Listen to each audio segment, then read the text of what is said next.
Whether someone poses a direct threat must be determined based on an individualized assessment. So if you don't remember anything else from this presentation, the two words individualized assessment are the most important things. You can't rely on stereotypes or your assumptions based on a diagnosis or based on what most people with a particular diagnosis need or should have or should do. And importantly, you really have to use the most current and objective medical evidence. You can't, if someone has a current treatment provider, you can't just call the old treatment provider that you already knew who is going to tell you what you want to hear. You really have to take in the information and rely on the resources and the students' the most current and objective medical evidence available as part of that analysis. So the 4 factors that you need to take into account at a minimum are the nature, duration, and severity of the risk, and the probability that the potential injury will actually occur. Now again, this is a narrow circumstance when these factors are going to come out and lead to a determination that someone actually does pose a significant risk of substantial self-harm or harm to others.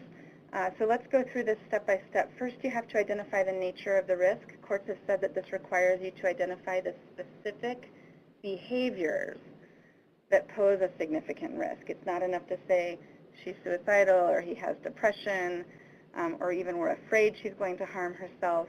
The Supreme Court has said that your belief that a significant risk of harm exists, even if it's maintained in good faith, is insufficient and won't relieve you of liability if you rely on stereotypes or speculation instead of that objective evidence. Second, determine the duration of the risk. Is the behavior of concern triggered by something that is likely to pass, or is this a longer-term risk? Third, what is the severity of the risk of harm caused by the identified behaviors of concern based on objective medical evidence? And fourth, determine the probability of occurrence. Has this behavior occurred in the past? With what frequency? Under what conditions? Will those conditions be present going forward? Can they be eliminated? And this brings us to the issue of whether the risk can be eliminated through accommodations, which is part of this analysis. And I provided for you at the bottom of this slide the regulatory citations. You can just cut and paste those into a search engine and come up with the text, the language of the regulations. And you can see that the direct threat is defined as a significant risk of substantial harm that cannot be eliminated through the provision of reasonable accommodations, modifications of policies and practices, et cetera. So I'll illustrate this with a quick example,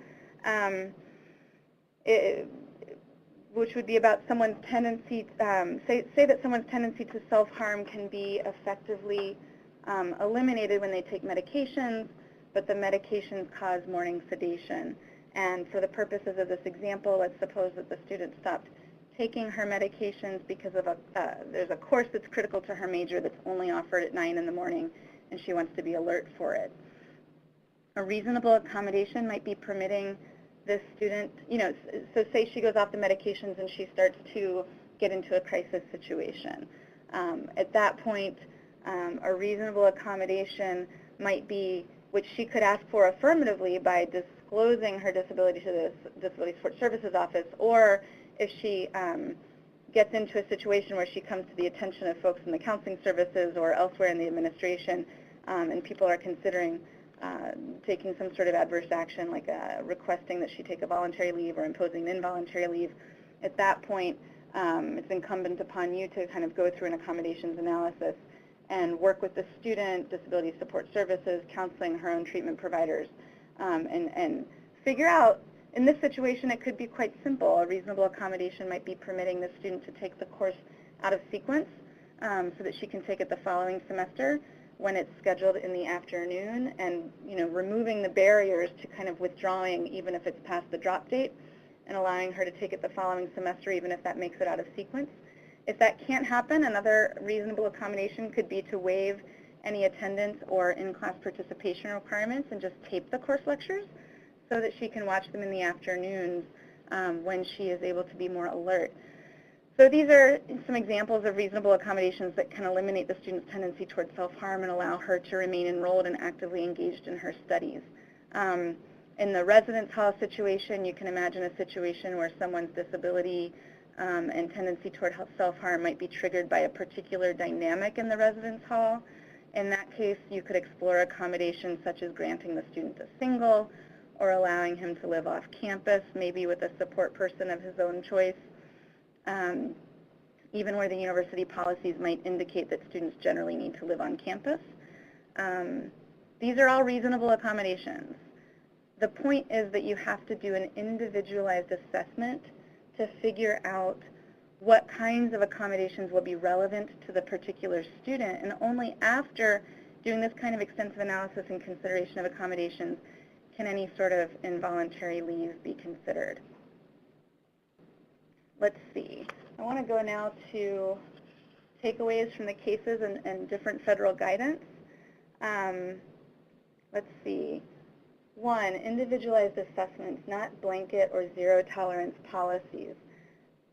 Policies that, for example, would require the eviction from student housing of anyone who attempts suicide or engages in self-harm, or policies that have the effect of criminalizing or banning behaviors that are manifestations of someone's disabilities. Those policies, by definition, lead to adverse actions that are not based on an individualized analysis, and therefore, I would say aren't permissible. They don't allow for a conversation about what accommodations might address any possible risk of future self-harm and what can be done for that particular student.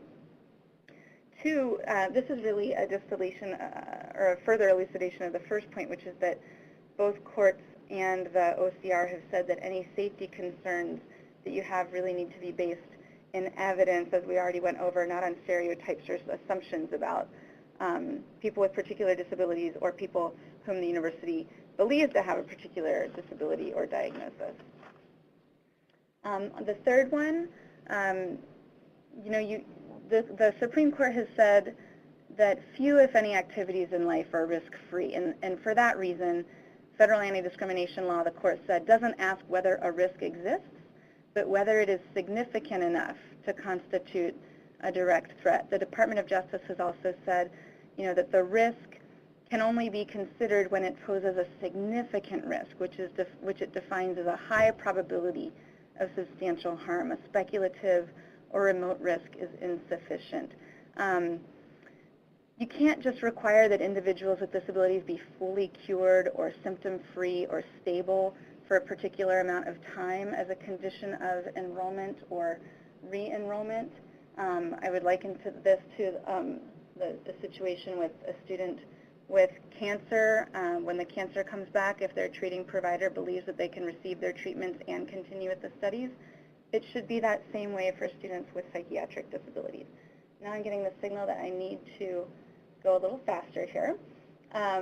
No blanket waivers for medical information. OCR has been quite clear that you need to narrow your request for information that is relevant to help you make your decision. On this next slide, it's important obviously to have clear policies on voluntary and involuntary medical leave. They need to be the same for students with physical disabilities or injuries or illnesses as for students with mental disabilities, and they should be clearly explained to the student and available online for them to go over again.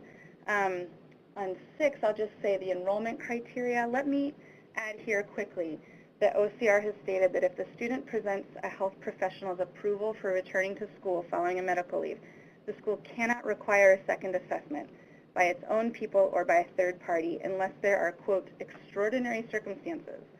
And it has to be able to articulate a rationale for imposing the requirement of another assessment.